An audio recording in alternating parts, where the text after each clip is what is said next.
what's so important, I think building any type of tool, I mean, you can talk about software and that's sometimes the end game, but really anything of value I think is so important is having those quick iterations, Hmm. right? Of being able to build it, doing these types of spreadsheets and then immediately testing it and then being able to go back. And I think that it's actually kind of interesting. I think a lot of mortgage brokers who are listening, we talk to a lot of people who have interesting tech ideas. And I think that it actually is the case that mortgage brokers are actually in a good position to do that if they can do it right, right? Hmm. I think that there's, if you can do it right, if you can build this tool and then immediately get the feedback and immediately incorporate it, then you have this very fast feedback loop and you can get to an end product that's very useful very quickly. I mean, the downfall that we see for a lot of brokers is that they have these great ideas and then they just lose steam, right? They lose momentum. Hey, I want to build this really cool tool. They get, maybe two tabs in and then they say, you know what? I can't do it. You know what? Another deal's come across my desk. I got to pay attention to that. Yep. I guess talk to me a little bit about that for you, I guess, personally. Like, was there ever that moment where you're just like, I want to throw this thing in the garbage can? Like it's taking too much of my time. I find for a lot of people to get to where you are, which is kind of however many years later and really using this tool, it requires quite a bit of dedication and passion. I guess talk to me a little bit about that. Like what kept you going to kind of get to where you're at now? I think it was decision not too long ago that really came down to this tool could save so much time. So our spreadsheet version, if we had a broker in our brokerage that was trying to work on a deal, and I said, you know what, just here, fill in these inputs, send it back to me. I'll pump it in my spreadsheet, and then I'll let you know where the deal could go. And it literally would take me 5 minutes to underwrite a complex deal where there's corporate net Yeah, income, 5 rental crazy. properties, this and that. You just punch Yeah, it in once and say, hey, try this lender. It should work there. This lender, they might do it if they'll make this exception and go.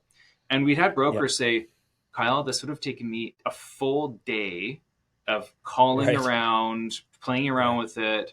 They don't, and the reality is like the way we currently underwrite deals is you have to go in there, you have to change every single spot. What's the HELOC payment with this lender? Oh, right. I don't remember. crazy. Search my emails, find their PDF broker kit, open it up, Control F, find HELOC payment, calculate it, enter it in Yeah, once. You know, it's just like, it's actually and insane that's one lender, and for that's one one lender. lender. And here's Yeah, the problem yeah, is like, it actually puts brokers in an awkward spot where we're supposed to be representing the client. But the problem is, let's hmm say that you underwrite a deal 3 times, and by the third option, you're like, oh, I found somebody. Awesome. It works at bank A. Now, what yeah, if 8 more lenders down the line and 8 more hours down the line, it would have yeah, worked with another lender at a better rate. It would have paid the broker more. It would have like everything would have been better, but it's just not a yeah. lender that you ever thought would have been the right fit. And I can tell you that I surprise myself all the time. Our team is surprised sometimes. We're like, huh, this deal actually fits better with this lender. And I would have never predicted it would have fit better here. But there's this one little way of the policy and the One way little the math works. caveat, or Yeah, yeah, right. And you'd be doing a better service for your client, not to mention just the immense speed difference. And going back to trying to create a scalable business, like my journey of trying to create a business where I'm not hemmed down, chained to the desk, have to do this for yeah, forever, has always been about okay, brokering is in the service based business. But if you're a hmm product based business, if you make widgets, let's say, and the widget doesn't work, then are you calling the owner of the widget factory or are you calling customer service, right? A product based sure, business is always more scalable than a service based business. It's one of the reasons that tech businesses and other businesses have much higher valuations because they're more scalable. They're not as relying right, on the owners themselves.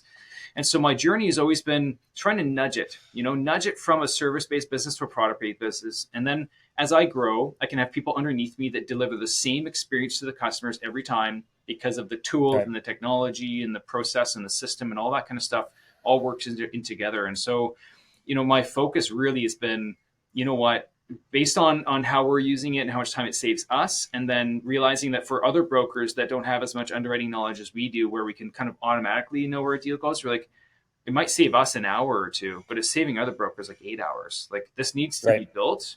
This problem needs to be Yeah, solved, and I think we can. totally. I think we're going to solve it. So yeah. No, that's so cool. Yeah, and I think it's so many of the brokers we work with, and I don't know if this experience that you have is say like I have three lenders. It's like if it's an A deal, it's going here. If it's a Mhm. whatever, maybe an investing deal, it's going here.